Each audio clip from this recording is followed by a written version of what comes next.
Disons que ce live, comme tous les vendredis, il est porté sur le tawhid, la connaissance du tawhid et la connaissance du shirk, car c'est le premier pilier de l'islam, c'est ce qui fait de vous un musulman. Et si quelqu'un se prétend musulman, mais qui ne sait même pas ce qui fait de lui un musulman ou pas, c'est que cette personne, elle prétend être ce qu'elle ne sait pas. Et avant de dire qu'on est musulman, il faut savoir c'est quoi être un musulman. Et pour savoir c'est quoi pour savoir c'est quoi être un musulman, il faut comprendre le sens du premier pilier de l'islam, le pilier par lequel tu entres dans l'islam. Car on entre dans l'islam en témoignant La ilaha illallah wa Muhammadun Rasulullah. C'est par ce pilier-là, qui est le premier pilier, qu'on entre dans l'islam. Et malheureusement, comme à notre époque, beaucoup de gens sont entrés dans l'islam par héritage. Et quand je dis par héritage, beaucoup de gens sont musulmans parce que leurs parents étaient musulmans. Mais ils n'ont jamais cherché à savoir c'est quoi être un musulman. Et ainsi, ils prennent l'islam comme un héritage traditionnel. Et cela mène à une conséquence qui est que ils mélangent leur tradition avec la religion. Ils pensent que leur tradition, c'est la religion. Et encore une fois de plus, c'est pour cela qu'il est indispensable de connaître le premier pilier de l'islam, celui par lequel on devient un musulman, et de savoir ce que cela implique afin de ne pas dire que vous êtes ce que vous ne savez pas, et afin de ne pas faire le contraire de ce pilier-là, afin de ne pas dire que vous êtes musulman et d'aller faire le contraire de ce qu'implique d'être un musulman. Et de rien, Ikara, Ismaël.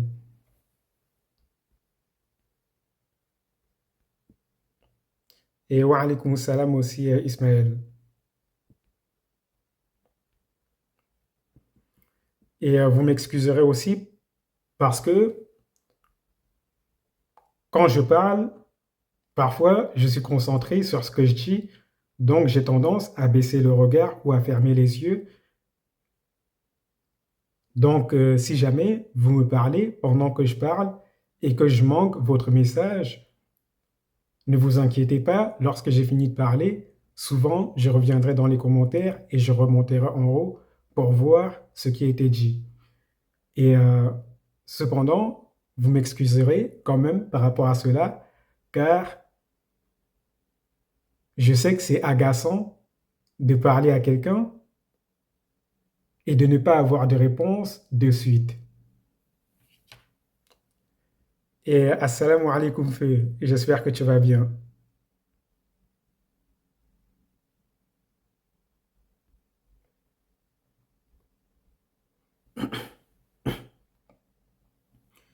Et donc là, comme on a dit, dans ce cours-ci, on est au chapitre 8 qui est porté sur la recherche de la bénédiction des pierres, des arbres et autres, c'est-à-dire des objets.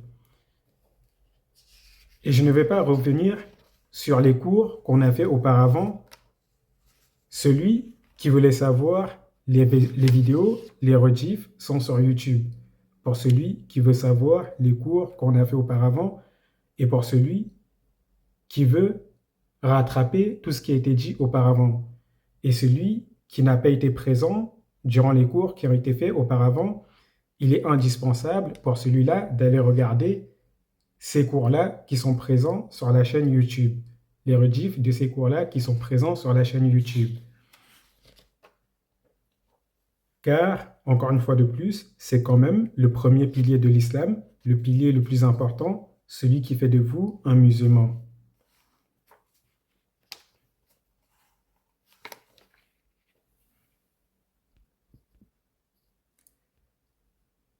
Et Feu, j'espère que tu vas bien. Et oui, Ikara, c'est... bref. Pour commencer ce cours numéro 8, sans vous retarder, car je sais que malgré le fait qu'on soit vendredi, il se peut que vous soyez fatigué de la semaine, ou bien il se peut que vous ayez envie de vous reposer, ou bien il se peut que vous ayez une journée chargée demain.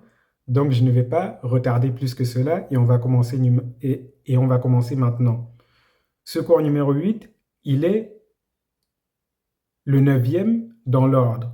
Ici, dans le support, c'est le numéro 8, mais c'est le neuvième dans l'ordre depuis le début qu'on a commencé. Et ce cours, il est porté sur la recherche de la bénédiction des pierres et des arbres, c'est-à-dire le caractère polythéiste de la recherche de la bénédiction des pierres et des arbres et de tout autre objet. Et quand on dit le caractère polythéiste, ça veut dire que cela fait partie du shirk. Cela fait partie du polythéisme, cela fait partie du shirk, et ça vient contredire directement le premier pilier de l'islam, et ça vient contredire directement le fait d'être musulman. C'est-à-dire que celui qui se prétend être musulman, mais qui va rechercher la bénédiction des pierres, des arbres ou de tout autre objet, celui-là, il a contredit sa foi. Il a contredit sa foi car la foi musulmane implique de rejeter tout cela. Et en résumé, quand on dit la recherche de la bénédiction des pierres, des arbres, en résumé, l'animisme. Car le fondement même de l'animisme repose sur toutes ces choses. Et pour commencer, le cheikh, rahimahullah, il dit, pour commencer ce chapitre et pour expliquer le caractère mauvais et le caractère polythéiste du fait de rechercher la bénédiction des pierres, des arbres et de tout autre objet, il cite un verset qui va nous permettre de comprendre le caractère polythéiste de cet acte. Et ce verset qu'il cite, c'est le verset 19 de la sourate An-Najm, dans laquelle Allah dit أَفَرَأَيْتُمُ اللَّاتَ وَالْعُزَّى. Puis, dans le verset suivant, Allah dit وَمَنَاةَ الثَّالِثَةَ الْأُخْرَى. C'est-à-dire, avez-vous vu la divinité Allat et la divinité Al-Uzza, de même que la troisième divinité qui est Manat. Et ces trois divinités étaient trois divinités des Arabes dans la période pré-islamique, dans la période avant qu'Allah n'envoie le prophète Muhammad aux Arabes de la Mecque, au peuple de Quraysh et aux Arabes du Hijaz pour leur dire de délaisser le polythéisme dans lequel ils sont. Les Arabes, ils adoraient ces trois divinités. Ces trois divinités faisaient partie de leur plus grande divinité. Et ces divinités sont Allat, puis Al-Manat, puis Al-Uzza.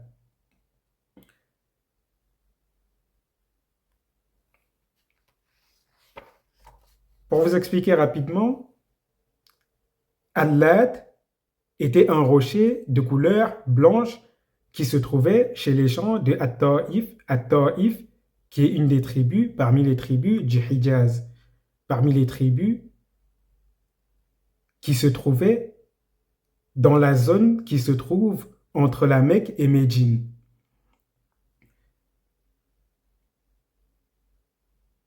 Et bien sûr, cette divinité qui est Allat, après la conversion de la tribu de At-Ta'if à l'islam, elle a été détruite. Mais cependant, avant qu'elle soit détruite, Allah avait révélé ces versets concernant cette divinité qui était une pierre blanche et qui était adorée pour montrer le caractère polythéiste du fait de s'en remettre à cette pierre blanche pour chercher la bénédiction. Car les Arabes de la péninsule arabique, quand ils avaient besoin de rechercher la bénédiction, quand ils voulaient obtenir le bien, ils allaient se recueillir auprès de cette pierre en pensant que cela allait leur apporter du bien. Quant à la divinité Al-Uzza, Al-Uzza est un arbre qui se trouvait entre la Mecque et At-Taïf. Al-Uzza était à la base un arbre qui se trouvait entre la Mecque et At-Taïf. Et cet arbre, qui était un jujubier, si je ne me trompe, non, et cet arbre, pour être précis, et pour ne pas rentrer dans l'ambiguïté, et cet arbre, il y a un sanctuaire qui avait été construit tout autour et un sanctuaire qui lui était dédié avec un devin, une sorcière, pour rester général, qui était au service de cette divinité. Et les gens venaient consulter cette femme devin pour leurs affaires mondaines. Et cette femme, qui était une sorcière, elle utilisait les djinns pour s'inspirer et pour raconter aux gens ce que ces djinns lui ont inspiré. Et c'est ça, la divinité Al-Uzza. Quant à la divinité Al-Manat, Al-Manat était une pierre qui était de couleur rouge. Et cette pierre était adorée par les Arabes de la péninsule arabique. Et la couleur rouge de cette pierre, elle venait du fait que les gens, dans la recherche de la bénédiction, ils allaient faire des sacrifices sur cette pierre. Ils allaient faire des sacrifices, ils allaient immoler sur cette pierre en pensant que le fait d'immoler sur cette pierre, ça allait leur ramener la bénédiction dans leurs affaires.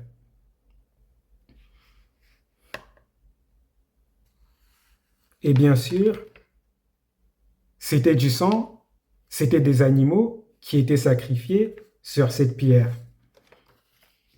Et voilà pourquoi Allah dit dans la sourate An-Najm, أَفَرَأَيْتُمُ اللَّاتَ وَالْعُزَّى وَمَنَاةَ الثَّالِثَةَ الْأُخْرَى. Donc maintenant, vous avez compris pourquoi Allah, il parle de ces trois divinités, pour montrer le caractère polythéiste du fait de s'en remettre à des pierres ou à des arbres pour rechercher la bénédiction. Car ce ne sont que des objets qui ne peuvent ni apporter du bien, ni nuire à l'homme.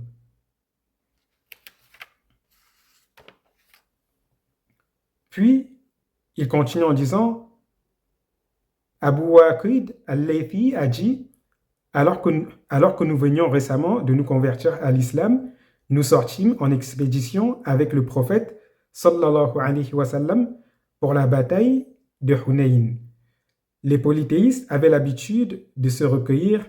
Là, bien sûr, c'est un hadith que je suis en train de vous citer. Un hadith relaté par un compagnon des événements qui se sont passés du vivant du prophète.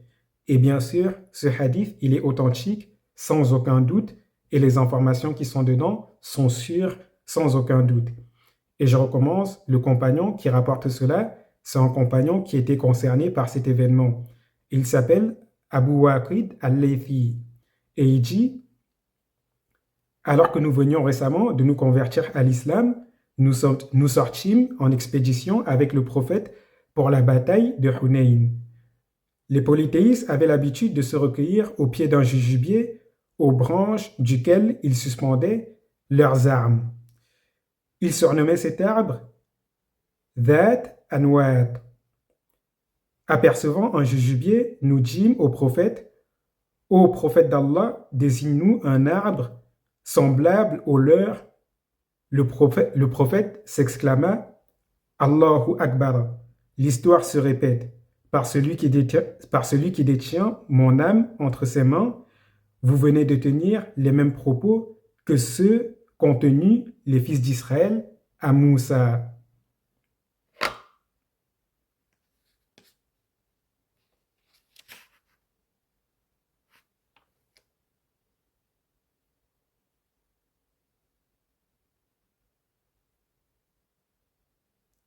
Et il cite le verset dans lequel Allah il relate cela en disant, et c'est le verset de la sourate Al-A'raf au verset 138, dans laquelle Allah dit Ij'al lana ilahan kama lahum alihah qala innakum qawmun tajhalun. C'est-à-dire que les Bani Israël, en voyant les autres peuples avoir des divinités, des fausses divinités, ils dirent, et en voyant les autres peuples adorer des fausses divinités, ils dirent à Moussa, alayhi salam, désigne-nous une divinité comme la leur.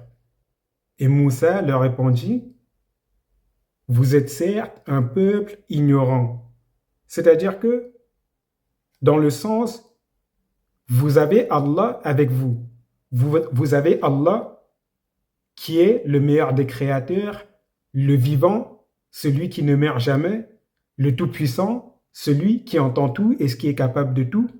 Vous l'avez avec vous et vous voyez un peuple en train d'adorer des pierres, en train d'adorer des statues que ce sont eux-mêmes qui ont fabriquées et vous voulez délaisser Allah pour aller les imiter.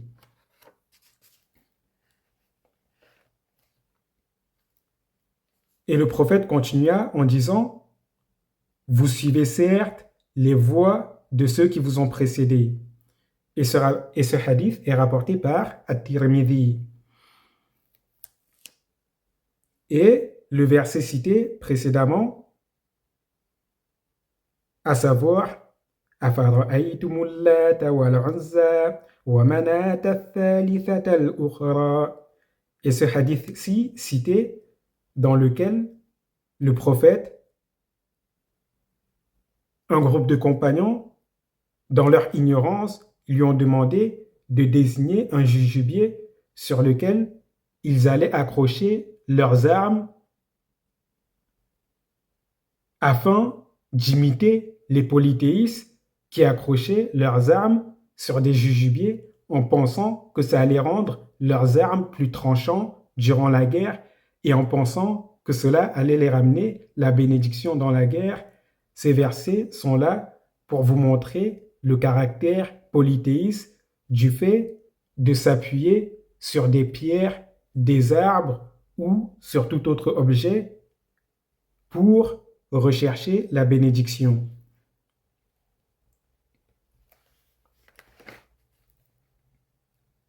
Puis, le cheikh, rahimahullah, il cite les points importants à retenir du verset cité précédemment et du hadith cité les points à retenir, les leçons à retenir pour ne pas tomber dans l'erreur dans laquelle les Arabes qui prirent la divinité Allat ainsi que Al-Uzza et Manat sont tombés, de même que l'erreur des Bani Israël qui avaient Allah auprès d'eux, mais qui, dans leur ignorance, lui tournèrent le dos pour aller s'appuyer sur des fausses divinités qui ne pouvaient pas leur apporter du bien ou bien les nuire. Et ces points, il les cite en disant, point numéro 1, l'explication du verset de la sourate An-Najm. L'explication du verset de la sourate An-Najm que je vous ai donné précédemment. Puis dans le point numéro 2, il dit connaître le type de demande qu'ils ont émis. C'est-à-dire que connaître le type de demande qui a été émis par ses compagnons afin de ne pas reproduire la même erreur que eux. De la même manière que connaître le type de demande qui était une demande polythéiste interdite qui a été faite par les Bani Israël à Moussa afin de ne pas tomber dans cette erreur. Point numéro 3, les compagnons ne sont pas passés à l'acte. C'est-à-dire que comme les compagnons, ils avaient le prophète avec eux, le prophète les a directement retenus. Le prophète s'est exclamé Allahu Akbar, puis il leur a exposé l'ignorance et l'égarement dans lequel ils étaient en train de se lancer et ils ont compris que ce qu'ils avaient demandé était mauvais et que cela faisait partie du shirk. Mais quand bien même ils ne sont pas passés à l'acte, le prophète n'a pas toléré qu'ils fassent ce genre de demande. Point numéro 4. Par leur demande, les compagnons cherchaient à se rapprocher d'Allah en pensant qu'il s'agissait d'une chose qu'il aimait. C'est-à-dire que ces compagnons-là, qui étaient des nouveaux convertis, car le compagnon qui nous rapporte le hadith et qui faisait partie du groupe de ce compagnon qui ont émis cette demande, c'était des compagnons qui venaient de se convertir.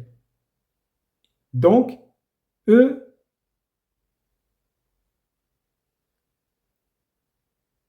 dans leur ignorance, ils pensaient qu'on pouvait être musulman et chercher la bénédiction des arbres. Et dans leur ignorance, ils pensaient qu'en faisant cela, ils allaient se rapprocher d'Allah.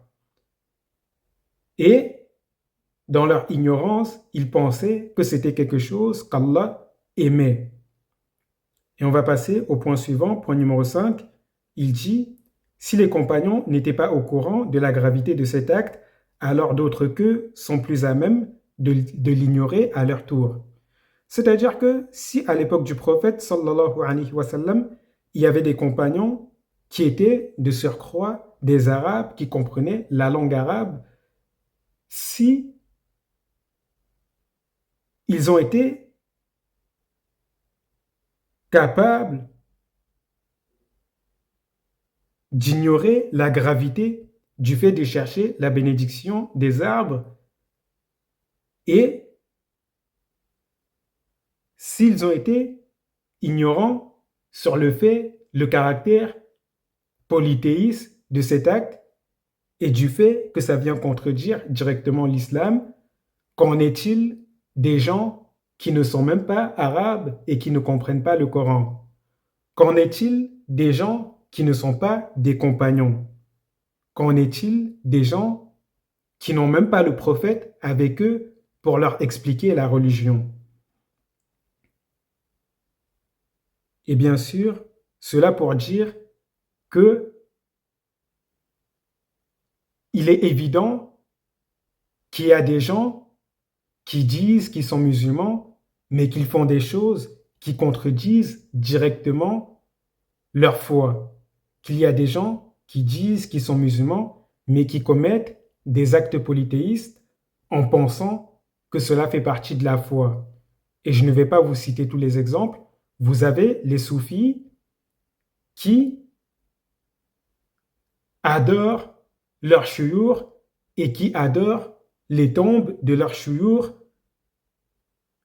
en pensant que cela les rapproche d'Allah.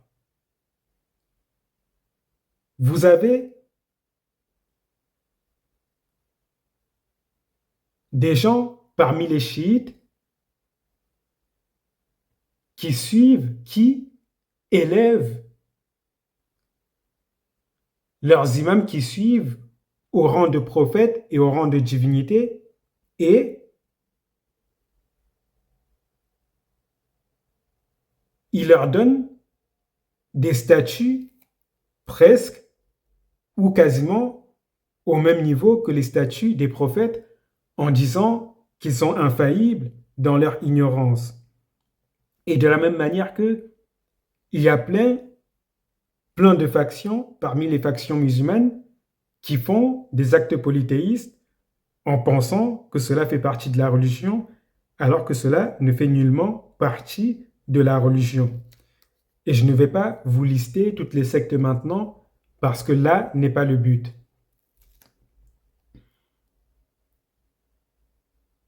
Dans le point numéro 6, il dit « Les compagnons ont de bonnes actions et une promesse de pardon que d'autres n'ont pas. » C'est-à-dire que ce compagnon-ci, qui faisait partie de ce groupe de compagnons, qui ont émis cette demande au prophète, il nous relate cela afin de nous enseigner la religion et afin que nous ne faisions pas cette même erreur. Mais nous ne devons pas oublier que si ce compagnon-là, il nous a raconté cette chose, ce n'est pas dans le but qu'on rabaisse les compagnons ou ce n'est pas dans le but qu'on se croit meilleur que les compagnons ou bien plus pieux que les compagnons et autres, mais bien au contraire, les compagnons, ils ont un mérite que nous, on n'a pas, car ce sont eux qui ont bâti la maison dans laquelle nous sommes aujourd'hui. Ce sont eux qui ont secouru le prophète quand personne ne voulait secourir le prophète. Ce sont eux qui ont mis leur vie en jeu pour défendre la religion musulmane. Et ce sont eux qui ont tout abandonné pour secourir la religion musulmane. Et c'est par leur cause que la religion nous est parvenue jusqu'à aujourd'hui. Donc, nul ne doit se croire meilleur qu'un compagnon et nul ne doit penser qu'il a un mérite supérieur au-dessus de celui d'un compagnon auprès d'Allah. Et c'est pour cela qu'il dit ici dans le point numéro 6, les compagnons ont de bonnes actions et une promesse d'Allah que d'autres n'ont pas. Puis dans le point numéro 7, il dit, rahimahullah, le prophète n'a pas trouvé de circonstances atténuantes pour les compagnons. Bien au contraire, il leur a répondu, Allahu Akbar, l'histoire se répète, vous suivez certes la voie de ceux qui vous suivez certes les voies de ceux qui vous ont précédés, soulignant par là la gravité de l'acte par ces trois expressions. C'est-à-dire que le fait de dire Allahu Akbar en arabe, la formule Allahu Akbar en arabe qui veut dire Allah est le plus grand, est une formule d'exclamation, une formule par laquelle on s'exclame lorsqu'on est choqué par quelque chose. Et le prophète ici, il s'est exclamé Allahu Akbar pour montrer le caractère choquant de ce que ses compagnons avaient dit et pour leur montrer la gravité de la parole qu'ils avaient prononcée. De la même manière que quand il leur a dit l'histoire se répète, vous suivez certes les voies de ceux qui vous ont précédés,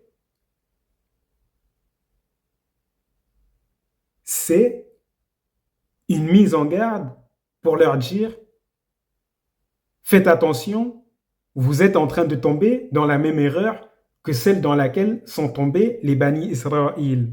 Faites attention, vous êtes en train de tomber dans la même erreur que celle dans laquelle sont tombés les Bani Israël.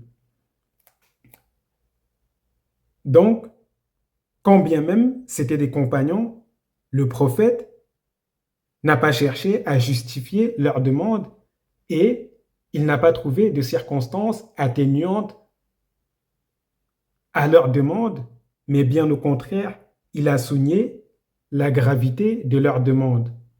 Et malheureusement, au jour d'aujourd'hui, il y a des gens parmi les musulmans, quand ils aiment bien quelqu'un et que cette personne fait quelque chose de grave, ils cherchent à lui trouver des circonstances atténuantes au point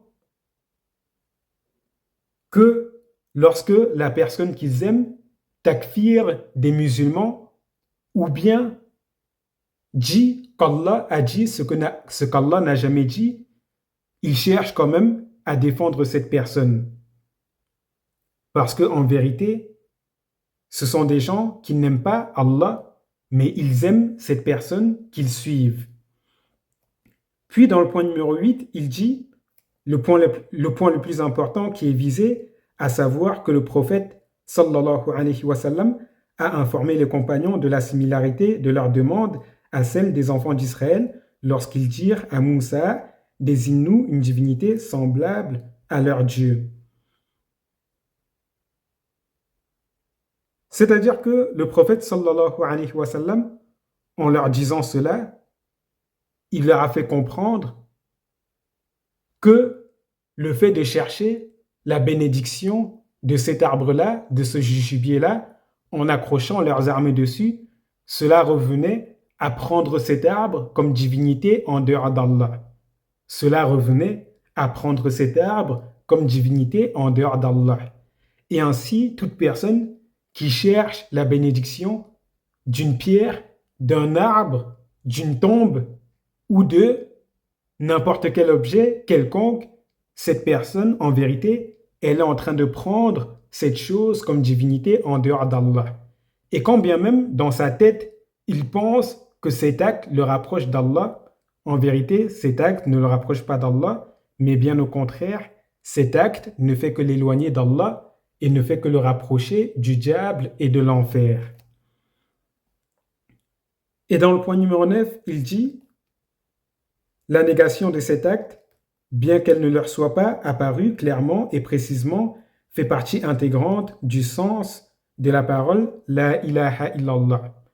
C'est-à-dire que le fait de rejeter, le fait de prendre,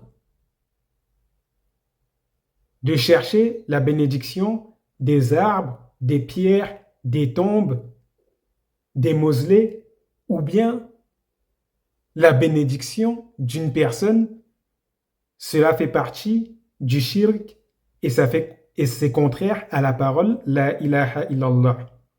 Le fait de chercher la bénédiction d'un humain, de chercher la bénédiction d'un arbre, de chercher la bénédiction d'une pierre, de chercher la bénédiction d'une tombe et de chercher la bénédiction de n'importe quel objet quelconque ou de n'importe quelle créature quelconque est contraire au sens de la parole La ilaha illallah, qui est le premier pilier de l'islam et implique le fait de témoigner La ilaha illallah, de ne jamais chercher la bénédiction des tombes, des pierres, des arbres, des ancêtres ou de n'importe quoi de la création.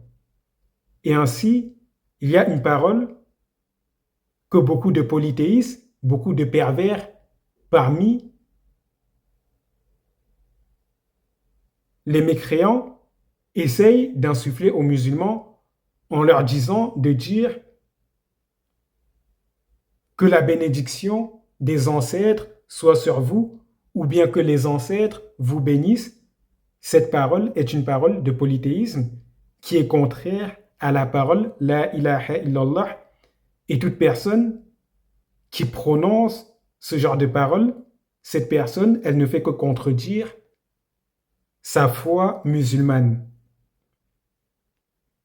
Donc, comprenez-le bien, quand vous témoignez La ilaha illallah et quand vous devenez musulman, cela implique que vous ne devez jamais chercher la bénédiction d'un objet, d'une personne ou de n'importe quoi de la création.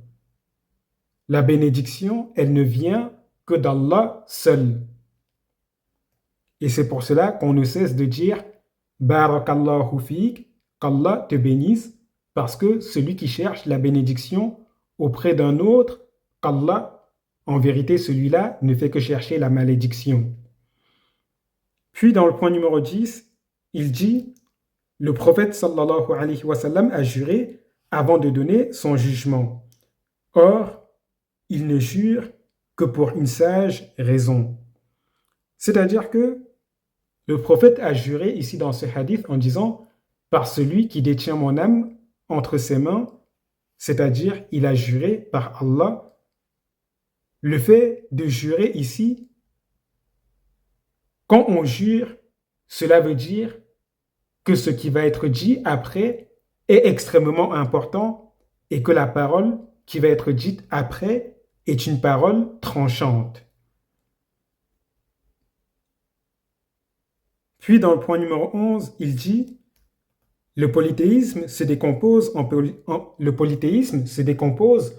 en polythéisme majeur et mineur.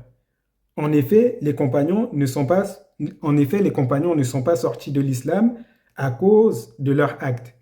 C'est-à-dire que ici, les compagnons, ils ne sont pas sortis de l'islam parce qu'ils ne sont pas passés à l'acte. Dans leur ignorance, ils pensaient qu'on pouvait chercher la bénédiction des pierres, la bénédiction des arbres et la bénédiction des choses de la création. Et ainsi, ça, c'était une ignorance, mais le fait qu'ils ne soient pas passés à l'acte, cela ne les a pas fait sortir de l'islam. Donc, vous comprenez une chose, en ce qui concerne le shirk akbar, ce n'est pas le fait de penser la chose qui fait sortir de l'islam, mais c'est le fait de passer à l'acte qui fait sortir de l'islam.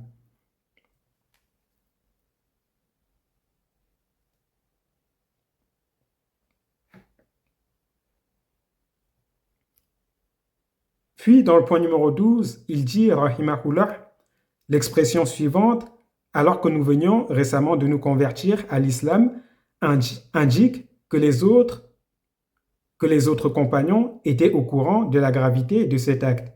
C'est-à-dire que ce groupe de compagnons ici qui est concerné par ce hadith, ils venaient de se convertir à l'islam.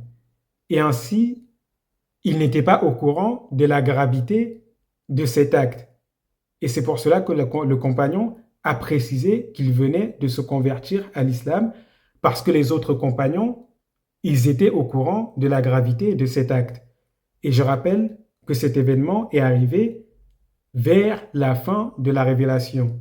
Donc les compagnons qui s'étaient convertis auparavant et qui étaient aux côtés du prophète depuis le début de la révélation, ceux-là étaient au courant de la gravité de cet acte qui est de chercher la bénédiction d'un arbre. Mais ce groupe de compagnons-là, ils n'étaient pas au courant. Et c'est pour cela qu'ils ont fait cette demande. Et le prophète, dans sa miséricorde, il ne les a pas takfir, mais au contraire, il les a mis en garde contre le fait de faire cela et il leur a cité l'exemple des fils d'Israël pour leur faire comprendre que cette voie-là est une voie qui est mauvaise et que cela est contraire à l'islam. Et ainsi, par cela, vous devez comprendre aussi que quand quelqu'un vient de se convertir récemment à l'islam, vous devez être indulgent envers la personne. Quand quelqu'un vient de se convertir à l'islam, vous devez être indulgent avec la personne de la même manière que le prophète a été indulgent avec ce groupe de compagnons qui venaient de se convertir à l'islam. Et vous ne devez pas les juger facilement, mais au contraire, quand des gens se convertissent à l'islam, ça veut dire qu'ils sont bien intentionnés, ça veut dire qu'ils ont envie de se rapprocher d'Allah, ça veut dire qu'ils ont envie de faire le bien et de s'éloigner du mal. Mais dans leur ignorance, il y a des choses qu'ils pensent qui sont bien alors que c'est mal. Et ainsi, quand vous les voyez faire ces choses, ou bien quand vous les voyez dire ce genre de paroles, vous devez faire preuve d'indulgence envers eux. Vous devez faire preuve d'indulgence envers eux parce que eux, ils viennent de naître, tandis que vous, vous êtes nés depuis longtemps. Vous avez compris la métaphore.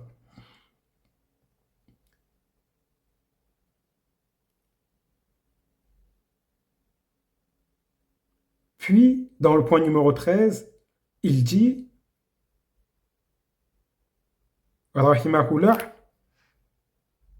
il est recommandé de dire Allahu Akbar lorsqu'on s'exclame. Il est recommandé de dire Allahu Akbar, c'est-à-dire Allah est le plus grand, lorsqu'on s'exclame contrairement à l'avis de ceux qui considèrent cela détestable. C'est-à-dire qu'il y a des gens parmi les jurisconsultes qui ont dit que c'était détestable de dire Allahu Akbar lorsqu'on s'exclame. Et ici, il dit, rahimahullah, que ce hadith est une preuve qu'il est recommandé de dire Allahu Akbar lorsqu'on s'exclame. Et cela, vous devez comprendre cela, c'est qu'il y a des avis juridiques qui disent que c'est détestable de dire Allahu Akbar lorsqu'on s'exclame, mais ici, le cheikh, rahimahullah, il dit qu'il est recommandé de dire cela par rapport au hadith cité. Et sur ce sujet-là, il a raison parce que le prophète s'est exclamé en disant Allahu Akbar. Donc, comment quelqu'un peut venir après cela et dire que c'est détestable? Et le fait de dire que c'est recommandé de dire Allahu Akbar lorsqu'on s'exclame, c'est-à-dire lorsqu'on est étonné, choqué ou ébahi par une chose, ne veut pas dire que c'est une obligation de le dire. Ne veut pas dire que c'est une obligation de le dire. Il y a des gens, par exemple, qui disent Allahu Akbar lorsqu'ils s'exclament, à l'exemple du prophète ici. Il y a des gens, lorsqu'ils s'exclament, ils disent Subhanallah, ainsi de suite. Mais dans tous les cas, ça revient à la même chose. Ça revient au fait de louer Allah. De louer Allah, d'exalter sa grandeur et sa pureté. Et je vous donne l'exemple. Omar ibn al-Khattab, lorsqu'il était poignardé dans la mosquée par ceux qui vinrent pour l'assassiner, il s'est exclamé en disant Subhanallah. Puis, dans le point numéro 14, il dit barrer les voies menant au polythéisme. C'est-à-dire que le but du détenteur de science et de l'autorité est de barrer les voies qui mènent au polythéisme. C'est pour cela que, après la conversion des tribus de At-Ta'if, la divinité Allah a été détruite. Et c'est pour cela que, après la conversion des tribus arabes, toutes les divinités qu'ils adoraient en dehors d'Allah, ils ont été détruits. Parce que si ces divinités et ces sanctuaires qui étaient dédiés à ces divinités n'étaient pas détruits, les gens, avec le temps, allaient retourner dans l'ignorance à ces divinités. Et quand vous vous dites aujourd'hui que malgré le fait que ces divinités ont été détruites, les gens ont quand même trouvé le moyen d'adorer autre qu'Allah, alors qu'en est-il si ces divinités étaient encore là? Et quand je dis les gens, je parle des tribus de la péninsule arabique qui adoraient ces divinités-là.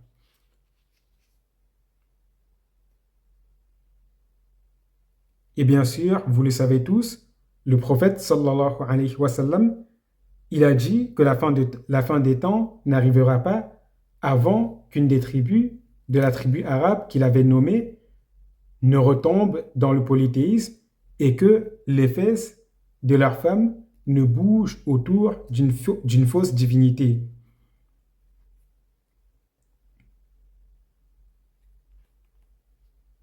Donc, si, malgré le fait de barrer la voie qui mène au polythéisme, les gens trouvent quand même le moyen de retourner au polythéisme, qu'en est-il si cette voie n'est pas barrée? Et bien sûr, cela doit être fait avec sagesse. Le prophète a attendu que la tribu de At-Ta'if se convertisse à l'islam avant d'ordonner d'aller détruire la fausse divinité qui était là-bas. Et le prophète ne détruisait une fausse divinité ou le sanctuaire d'une fausse divinité appartenant à une tribu que après que cette tribu se soit convertie. Donc, vous n'allez pas rentrer chez quelqu'un et casser tout en disant, oui, le prophète a cassé les fausses divinités, ainsi de suite. Première chose, vous devez appeler cette personne à l'islam. Deuxième chose, vous devez patienter avec cette personne. Troisième chose, une fois que cette personne a accepté l'islam, c'est là que vous devez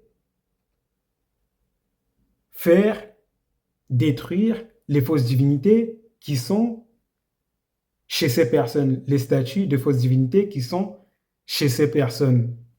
Il y a un ordre pédagogique dans les choses.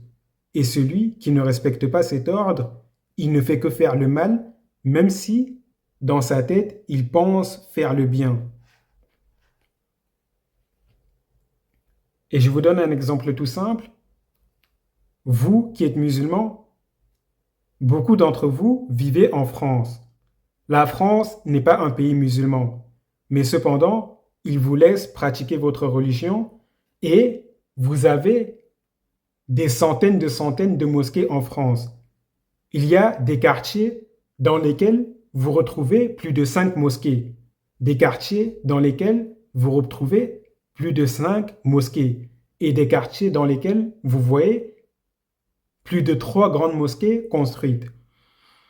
Et parfois, il y a des gens, ils oublient que la France n'est pas un pays musulman et que il doit se comporter en étranger, en terre étrangère. Et ils voient, par exemple, une statue dans un parc et ils vont et ils cassent la statue. Les choses ne se font pas comme ça. Même le prophète n'a pas agi de cette manière-là. Même le prophète n'a pas agi de cette manière-là. Il faut agir avec pédagogie et sagesse. Et si vous suivez l'exemple du prophète, alors vous savez que premièrement, vous devez montrer l'exemple en faisant le bien et en vous comportant de manière droite. Deuxièmement, vous devez appeler les gens au bien et à Allah avec sagesse. Et troisièmement, une fois que ces gens ont accepté, c'est là que vous leur recommandez de faire telle ou telle chose pour mettre une barrière entre eux et le mal et pour mettre une barrière entre leur descendance et le mal. Puis, dans le point numéro 15, il dit l'interdiction d'imiter les gens de la période anté-islamique. L'interdiction d'imiter les gens de la période pré-islamique. Et ça, c'est quelque chose que je n'ai même pas besoin de vous expliquer. Avant la révélation du Coran, les gens étaient dans l'égarement. Et dans leur égarement, ils faisaient du shirk, ils faisaient du kufr. Ils étaient dans le péché, des grands péchés, des kaba'ir, et ils faisaient des choses mauvaises en pensant que c'était des bonnes choses. Et Allah, dans sa miséricorde, nous a donné le Coran afin qu'on sache ce qui est bien à faire et ce qui n'est pas bien à ne pas faire. Et ainsi, nous ne devons pas imiter les gens de la période pré-islamique, car en faisant cela, nous allons tomber dans la même ignorance que dans laquelle ils sont tombés. Et malheureusement, au jour d'aujourd'hui, il y a des gens parmi les peuples qui se sont convertis à l'islam, que ce soit les peuples de l'Afrique subsaharienne ou bien que ce soit les Berbères du Maghreb ou bien que ce soit d'autres peuples qui, dans leur chauvinisme, veulent retourner à la tradition et aux mœurs dans lesquelles leurs ancêtres étaient avant que l'islam ne leur parvienne. Et ainsi, ils viennent dire il faut délaisser l'islam pour retourner à l'animisme, il faut délaisser l'islam pour retourner au culte des ancêtres, il faut délaisser l'islam pour retourner à telle tradition parce que, avant l'arrivée de l'islam, dans nos tribus, nos ancêtres se comportaient ainsi. Et vous voyez à quel point ces gens-là, dans leur ignorance, ils veulent troquer la vérité et la science qu'Allah leur a fait parvenir avec le Coran pour l'ignorance dans laquelle leurs ancêtres étaient avant qu'Allah ne leur fasse parvenir l'islam et le Coran. Et ces gens-là qui prétendent vouloir retourner à la tradition de leurs ancêtres et à la voie de leurs ancêtres, ils oublient une chose, que si leurs ancêtres ils se sont convertis à l'islam, c'est parce qu'ils ont vu que l'islam, ce que apportait l'islam et ce que apportait le Coran était meilleur que ce sur quoi étaient leurs ancêtres. Puis, dans le point numéro 16, il dit, rahimahullah, la colère lors de l'enseignement. La colère lors de l'enseignement, et quand on dit la colère lors de l'enseignement, ce n'est pas le fait d'être nerveux, colérique, d'éclater, de colère ou autre, mais ça veut dire parler avec autorité. Ça veut dire parler avec autorité. C'est-à-dire que celui qui enseigne la religion, qui appelle à Dieu et qui ordonne le bien et qui interdit le mal, il doit parler avec autorité tout en imprégnant sa parole de miséricorde.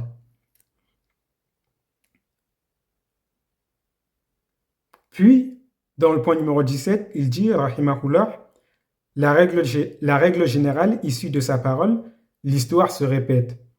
La règle générale issue de sa parole, l'histoire se répète. C'est-à-dire que le prophète sallallahu alayhi wa sallam, en voyant les compagnons faire cette demande de leur désigner un arbre à laquelle ils allaient accrocher leurs armes pour chercher la bénédiction, le prophète leur a dit, l'histoire se répète, en leur citant le récit des Bani Israël qui ont demandé à Moussa de leur désigner une divinité semblable à celle des peuples polythéistes qui étaient autour d'eux. Et cette règle générale de l'histoire se répète, elle est dans le hadith du prophète sallallahu alayhi wa sallam qui dit que les musulmans, la communauté musulmane, ne va cesser de suivre ceux qui les ont précédés au point où, s'ils entrent dans un trou de lézard, ils y entreront avec eux. Et pour vous raconter cela, Allah a donné la loi aux Bani Israël. Déjà, premièrement, je vais remonter plus loin. Allah a créé l'homme. Et l'homme, avec le temps, est tombé dans le polythéisme et toutes sortes de mauvaises choses. Puis Allah a envoyé le prophète Nuh, c'est-à-dire le prophète Noé, alayhi salam, pour rappeler les gens au tawhid et pour rappeler les gens au bien. Puis,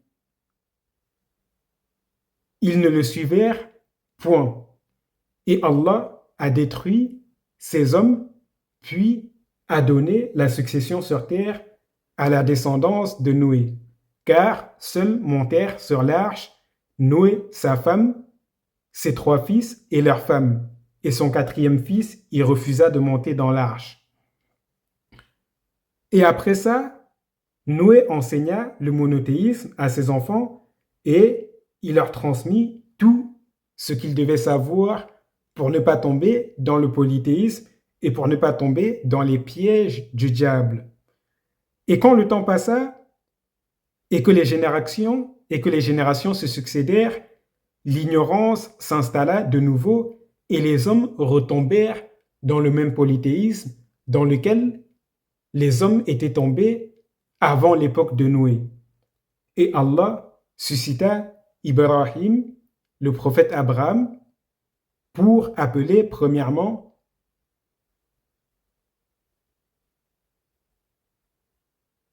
le peuple des fils d'Héber au monothéisme.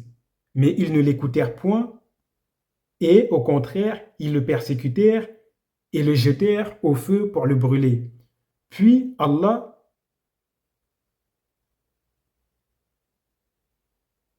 désigna la postérité de Abraham pour recevoir la prophétie afin d'appeler les gens au monothéisme et afin de les sortir du polythéisme. Et c'est ainsi qu'Allah fit descendre la loi à Moïse et aux Bani Israël afin qu'ils soient un exemple à suivre pour tous les hommes et afin que par leur cause, Allah enseigne aux hommes ce qu'est le monothéisme et qu'Allah leur montre le caractère ridicule du fait de s'appuyer sur des fausses divinités et le caractère futile de leur divinité. Et par la cause des Bani Israël et par la cause des prophètes parmi les Bani Israël, il y a beaucoup de peuples qui rentrèrent dans le giron de la foi. Puis, quand le temps passa, les Bani Israël ils s'égarèrent eux-mêmes et ils retournèrent au polythéisme, et les peuples qui étaient autour aussi, ils retombèrent dans le polythéisme. Aujourd'hui, nous en sommes là à une époque où des gens disent qu'ils sont musulmans, mais qu'ils font du shirk. Une époque où des gens, ils disent qu'ils sont musulmans, mais qui portent la main de Fatima en pensant que ça les protège contre le mal et en pensant que c'est source de bien pour eux. Où les gens, ils adorent les tombes de leurs chouyours en pensant que leurs chouyours vont intercéder pour eux auprès d'Allah et en pensant que c'est une bonne chose pour eux de faire cela alors que c'est du shirk akbar.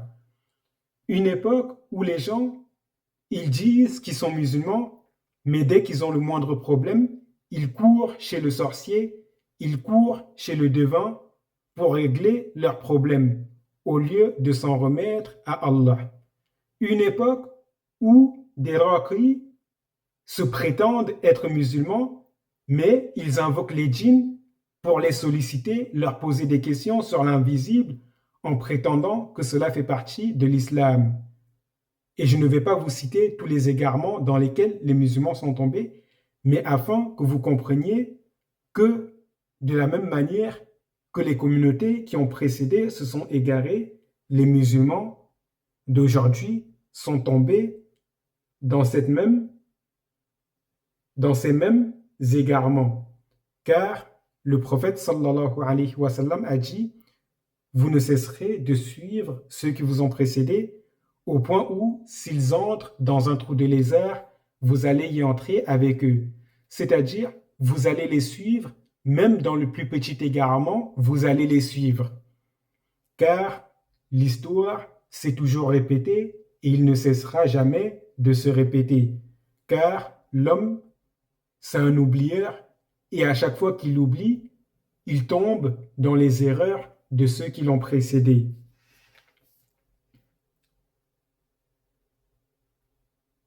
Puis, dans le point numéro 10, puis dans le point numéro 18, il dit, rahimahullah, cette dernière phrase est un des signes de la prophétie, car cela est arrivé comme le prophète l'avait dit.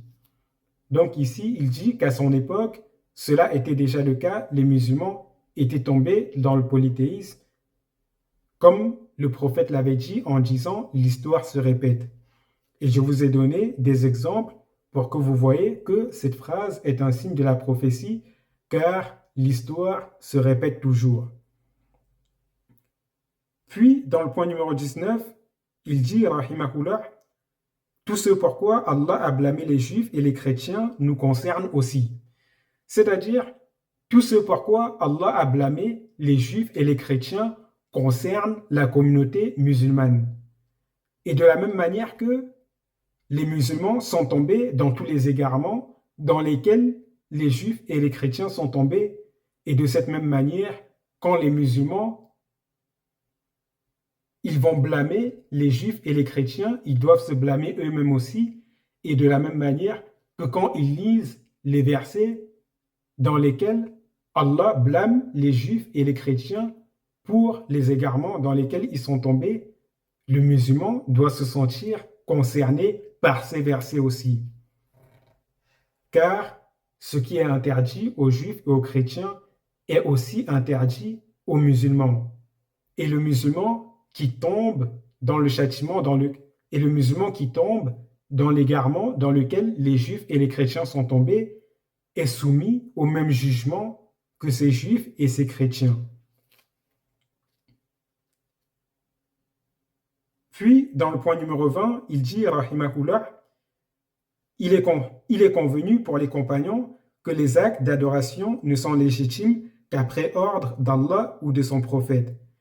Et ceci est un fondement de la charia, c'est-à-dire dans la religion, on a le droit de rien faire, sauf si on nous apporte une preuve. Dans la religion, la règle concernant la charia, concernant les affaires religieuses et les affaires mondaines, c'est que dans le domaine religieux, tu n'as le droit de rien faire sans preuve. Et dans le domaine religieux, tout est interdit sauf preuve du contraire. Et dans le domaine mondain, tout est permis sauf preuve du contraire. C'est-à-dire que dans le domaine religieux, si on ne t'apporte pas un texte qui dit que tu dois faire quelque chose, un texte explicite et clair qui te dit que tu dois faire quelque chose, tu ne dois pas le faire. Si tu ne vois pas un texte religieux, un verset du Coran ou un hadith du prophète qui te dit de faire telle ou telle chose, tu ne dois pas prendre l'initiative de faire cette chose. Et de la même manière que dans les affaires mondaines, si on ne t'apporte pas de verset du Coran ou de hadith qui te dit que telle ou telle chose est interdite, tu as le droit de faire cette chose jusqu'à ce qu'on t'apporte une preuve religieuse. Et les preuves religieuses, c'est un verset du Coran ou un hadith du prophète, jusqu'à ce qu'on t'apporte une preuve religieuse que cette chose est interdite. Et ainsi, vous comprenez une chose, c'est que quand quelqu'un il vient vous dire dans la religion, tu dois faire ceci, demandez-lui quelle est la preuve que je dois faire cela. Si la personne ne vous apporte ni un verset du Coran, ni un hadith du prophète, vous ne devez pas écouter cette personne. Et si cette personne vous apporte un avis de son savant, demandez-lui sur quel verset et sur quel hadith ton savant s'appuie pour dire cette chose et examinez si la parole de son savant est en cohérence avec le sens du hadith et le sens du verset. Et si ce n'est pas le cas, vous n'acceptez pas la chose. Et si c'est le cas, vous acceptez et vous obéissez. Et dans le domaine mondain, si quelqu'un vient vous dire qu'une chose est interdite, vous lui demandez quelle est la preuve que cette chose est interdite. Et si la personne ne vous apporte pas de verset du Coran ou bien de hadith du prophète qui dit que cette chose est interdite, alors n'obéissez pas à la personne. Et je vous donne un exemple extrêmement simple. Si quelqu'un vient demain et il vous dit c'est haram de porter des pantalons, la personne, elle vient, je vais prendre encore un exemple plus simple. La personne, elle vient, elle vous dit c'est haram de parler le français. Il vous dit c'est haram de parler le français. Vous lui demandez où est la preuve que c'est haram pour un musulman de parler le français. Si la personne ne vous apporte ni un verset du Coran, ni un hadith du prophète, vous ne lui obéissez pas et vous continuez à parler le français. Et si la personne vous apporte un avis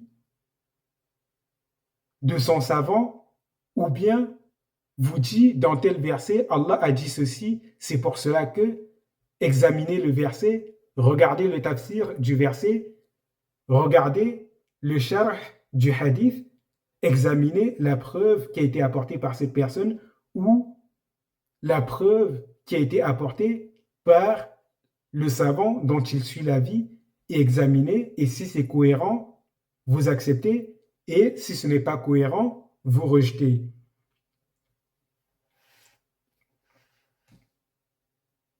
Et bien sûr, j'ai cité ici l'exemple de la langue, mais je pourrais vous citer un autre exemple.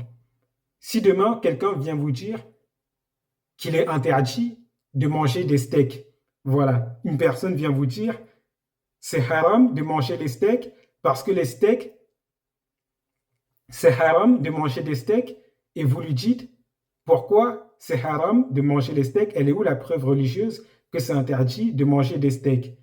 La personne, si elle vous apporte un verset ou un hadith, alors vous examinez et vous voyez si c'est cohérent ou pas. Mais si elle ne vous apporte pas de preuves, vous continuez à manger des steaks.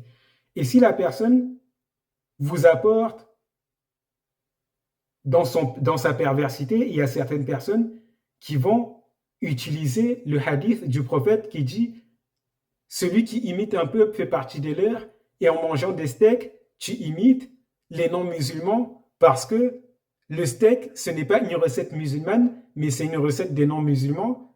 Là, vous comprenez que la personne, elle est en train de jouer avec les textes, et là, vous examinez et vous voyez que ce n'est pas cohérent et que ça ne correspond pas au contexte du hadith, donc vous rejetez.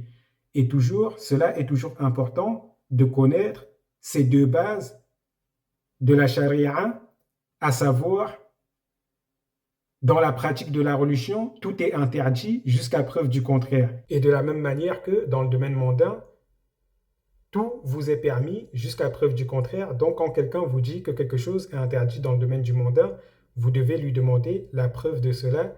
Et tant que la personne ne vous apporte pas la preuve, vous devez faire la chose. Je répète, la règle de la charia, c'est que dans le domaine religieux, tout est interdit jusqu'à preuve du contraire. Et dans le domaine mondain, tout est permis jusqu'à preuve du contraire. Et je recommence le point numéro 20 dans lequel le cheikh, il a cité cette règle de la charia en disant « Il est convenu pour les compagnons que les actes d'adoration ne sont légitimes qu'après ordre d'Allah ou de son prophète. » On trouve donc dans ce hadith le rappel des trois questions posées dans la tombe, ainsi que la question « Qui est ton Seigneur ?» est aisément déductible de ce texte. C'est-à-dire que celui qui dit qu'il est musulman, mais qui s'en va faire du polythéisme, qui s'en va faire du shirk, qui s'en va porter la main de Fatima en pensant que ça le protège contre le mauvais œil, qui s'en va porter des bagues, porte-bonheur, des gris-gris, que les gens portent à travers les bagues en pensant que ça les protège, ou bien qui s'en va adorer la tombe de son cheikh en pensant que cela lui bénéficiera, en pensant que cela le bénéficiera auprès d'Allah et que par cet acte d'adoration de cette tombe, il obtiendra l'intercession d'Allah. Toute personne qui fait ce genre de choses et les actes qui sont semblables à ces choses, la personne dans la tombe, quand l'ange lui posera la question « Qui est ton Seigneur ?», la personne ne pourra pas répondre. Toute personne qui fait du shirk, lorsqu'il sera dans sa tombe et que l'ange lui demandera « Qui est ton Seigneur ?», il ne pourra pas répondre à cette question. Je répète, toute personne qui vit dans le shirk, qui se prétend être musulman et qui vit dans le shirk, une fois décédé et dans sa tombe, il ne pourra pas répondre aux trois questions de la tombe et il ne pourra pas répondre à la première, qui est ton Seigneur? Parce que le fait de faire le shirk, c'est contraire au fait de prendre Allah comme seule et unique divinité. Puis, il continue en disant, quant à la question, qui est ton prophète? On l'a déduit du fait que, dans ce hadith, le prophète informe au sujet des choses invisibles. C'est-à-dire que le prophète Mohammed sallallahu alayhi wa sallam, non seulement il a ordonné à ses compagnons de délaisser cette pratique polythéiste, mais en plus de cela, il les a informés des choses de l'invisible. Et ainsi, celui qui a obéi au prophète et qui est sur la sunnah du prophète, qui accepte ce qui lui a été transmis par les compagnons de la part du prophète, à savoir les hadiths, et qui pratique la religion en conformité avec ces hadiths-là, la personne pourra répondre dans la tombe que son prophète, c'est le prophète Mohammed. Mais quant à celui qui se détache de la sunnah, qui rejette les hadiths, qui se comporte à la manière des coranistes, ou bien qui fait le contraire de ce que le prophète lui a ordonné, celui-là, dans sa tombe, il ne pourra pas dire mon prophète, c'est le prophète Mohammed. Car dès lors que tu te comportes de la manière contraire à celle que le prophète a enseignée, alors tu ne le considères pas comme ton prophète. Car considérer quelqu'un comme son prophète, c'est le suivre. Et je rajoute encore à cela que tous les tariqas qui suivent la voie de leur shuyukh parmi les soufis et qui, au lieu de suivre le prophète et de pratiquer la religion selon la manière dont le prophète le pratiquait, ils préfèrent pratiquer la religion selon la manière dont leur shuyukh le faisait, alors que la manière dont leur shuyukh pratiquait la religion, elle est totalement contraire à la manière dont le prophète pratiquait la religion. Ces gens-là, parmi les soufis, ils ne pourront pas répondre que leur prophète, c'est le prophète Muhammad, parce que ils n'ont pas suivi le prophète Muhammad, ils ont suivi leur shuyukh.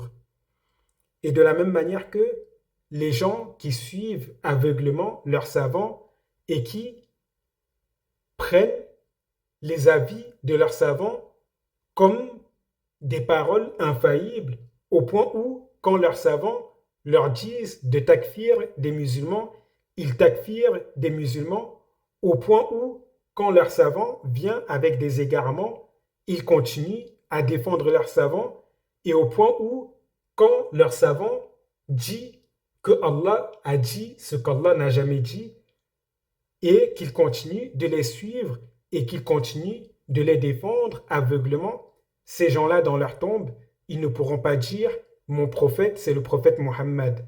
Non, bien au contraire, ton prophète, c'est ton savant que tu suis aveuglement, ton savant que tu aimes comme tu aimes Allah, au point où, quand ton savant, il takfire injustement des musulmans, tu continues de le suivre, au point où, quand ton savant, il dit qu'Allah a dit ce qu'Allah n'a jamais dit, tu continues de le suivre.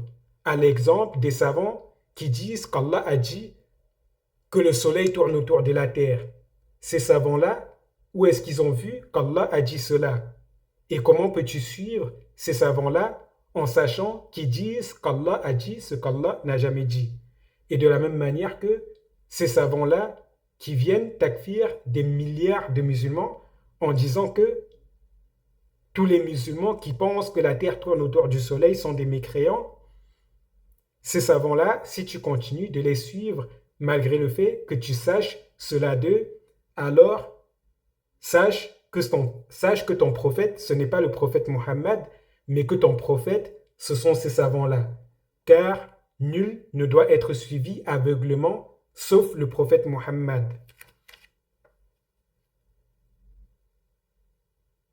Puis il continue en disant, enfin, pour ce qui est de la question, quelle est ta religion? On l'a déduit de la demande des enfants d'Israël, désigne-nous une divinité. C'est-à-dire que celui qui sait que sa religion, c'est l'islam, celui-là ne cherche pas autre que l'islam. Celui qui sait qu'Allah lui a ordonné de n'adorer que lui et de ne rien lui associer, si celui-là, après cela, il va chercher d'autres divinités à adorer avec Allah, celui-là, sa religion, ce n'est pas l'islam. De la même manière que tous ceux parmi les coranistes qui prétendent suivre le Coran et qui rejettent les hadiths et qui interprètent le Coran selon leurs raisons corrompues en disant que Allah a rendu licite l'alcool, en disant que le Coran n'ordonne pas la prière et que la prière, c'est un acte du cœur, en disant que le voile n'est pas obligatoire, en disant toutes ces choses-là, ces gens-là, quand bien même avec leur bouche, ils disent qu'ils sont musulmans, ces gens-là ne sont pas musulmans. Ces gens-là, leur religion, ce n'est pas l'islam. L'islam, c'est le fait de se soumettre à ce qui a été transmis au prophète Muhammad de la part d'Allah. Et Allah, dans sa miséricorde, il a transmis au prophète Muhammad sa parole qui est le Coran, de la même manière qu'il a enseigné au prophète la manière de mise, la manière de mettre en pratique le Coran qu'on retrouve dans la Sunna. Et ainsi, celui qui accepte la religion musulmane doit accepter le Coran et la Sunna, car tu ne peux pas pratiquer le Coran sans la Sunna. Celui qui dit qu'il va prendre le Coran et qui va délaisser la Sunna, celui-là, comment il va faire la prière? Comment il va accomplir la prière? Celui-là, comment il va comprendre les versets quand Allah lui ordonne de faire la prière, quand Allah lui ordonne de faire les ablutions, quand Allah lui ordonne de faire les prescriptions religieuses de manière générale, sans rentrer dans les détails, comment la personne va faire pour mettre en pratique ces prescriptions religieuses. Et c'est pour cela que vous verrez encore une fois de plus que ceux qui prennent une partie de la religion et qui rejettent une autre partie, ils finissent par ordonner et par permettre ce qu'Allah a interdit et ils finissent par interdire ce qu'Allah a permis et ce qu'Allah a ordonné. Et ainsi, le musulman, il doit agréer l'islam comme religion. Il ne doit chercher aucune autre religion en dehors de l'islam. Et l'islam, c'est de se soumettre à Allah, de se soumettre au Créateur de l'univers, celui qui est le premier, qui était là depuis le commencement, qui n'a pas de début, et celui qui sera là jusqu'à la fin,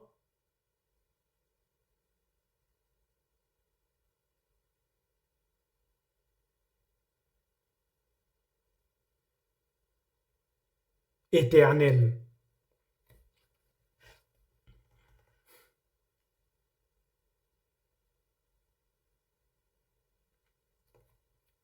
Puis, dans le point numéro 21, il dit, rahimahullah, la voix des gens du livre est blâmée comme la voix des polythéistes. C'est-à-dire que, ici, Allah a blâmé la voix des Bani Israël qui ont demandé à Moussa une divinité autre qu'Allah dans leur ignorance. Et, de cette même manière, le prophète Mohammed, il a blâmé la voix des polythéistes. Et de cette même manière, toute voix qui mène à l'égarement est blâmée et toute voix du mal est blâmée. Puis, dans le point numéro 22, il dit, rahimahullah, celui qui délaisse le faux auquel son cœur s'est habitué n'est pas à l'abri de ce qui peut rester de cette habitude. Je répète, celui qui délaisse le faux auquel son cœur s'est habitué n'est pas à l'abri de ce qui peut rester de cette habitude. C'est-à-dire que, je termine puis je vous explique, il continue en disant, c'est ce que l'on déduit des propos des compagnons lorsqu'ils dirent « alors que nous venions récemment de nous convertir à l'islam ». C'est-à-dire que celui qui était dans un mal ou bien dans un égarement et qui décide de quitter le mal pour entrer dans le bien, celui-là n'est pas à l'abri du fait qu'il s'est habitué, du fait que le fait d'avoir passé du temps dans le mal, il s'est habitué à certaines choses et il n'est pas à l'abri que cette habitude se retourne contre lui. Et je vous donne un exemple tout simple.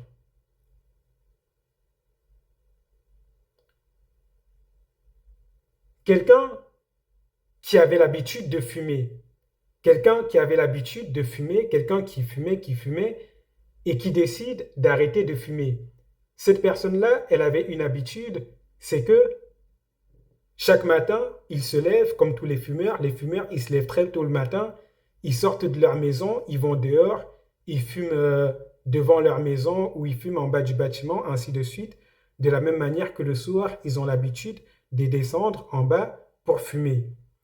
Cette personne-là qui a arrêté de fumer, quand bien même il a décidé d'arrêter de fumer, parfois il aura des réflexes qui seront liés aux habitudes qu'il avait prises pendant qu'il fumait.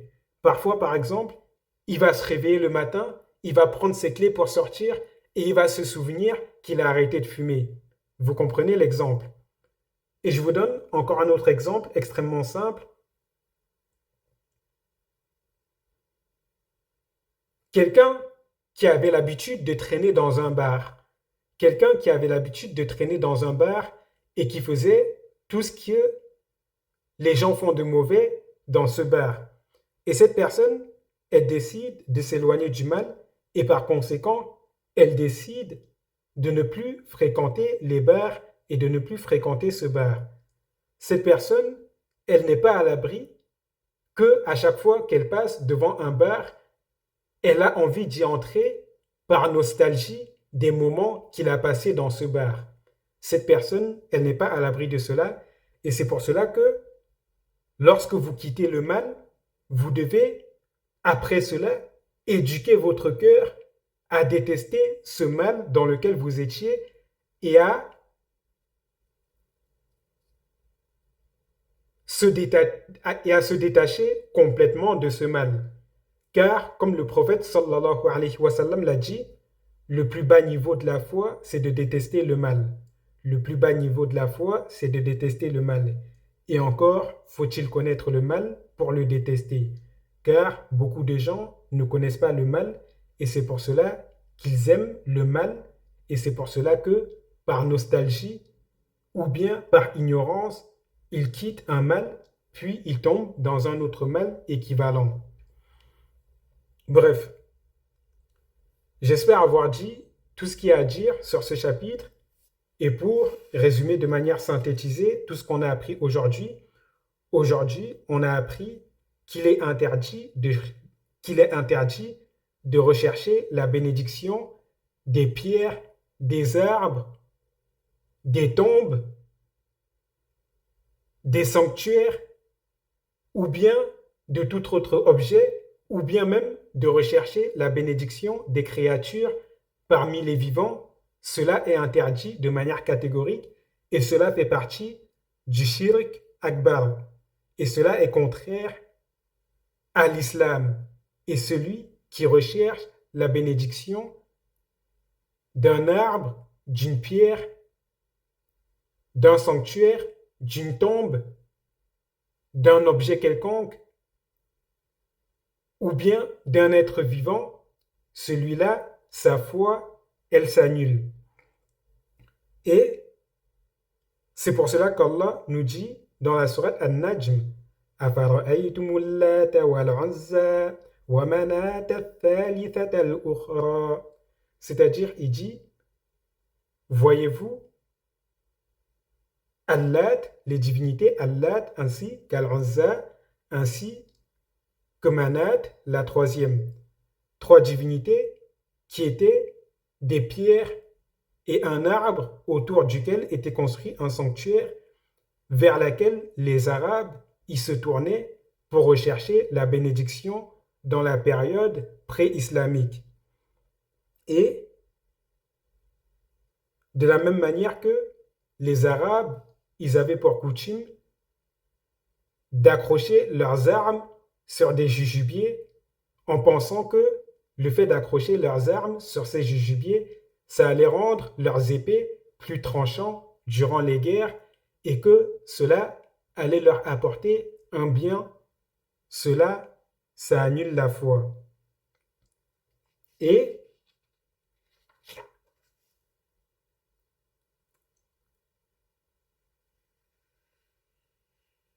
vous, en tant que musulman, vous devez absolument connaître ces choses et vous devez connaître le mal afin de ne pas tomber dedans. Et ce que je viens de vous citer là, c'est du shirk akbar. C'est contraire au pilier de l'islam, c'est contraire à la ilaha illallah, car lorsque vous témoignez la ilaha illallah, vous prenez l'engagement devant Allah de ne jamais chercher la bénédiction d'une créature quelconque, peu importe qui est cette créature, et peu importe quelle est cette créature, et peu importe quelle est cette création. Sur ce, j'espère que vous avez bien compris et qu'Allah nous préserve du polythéisme mineur et majeur. Sur ce, je dis Amin.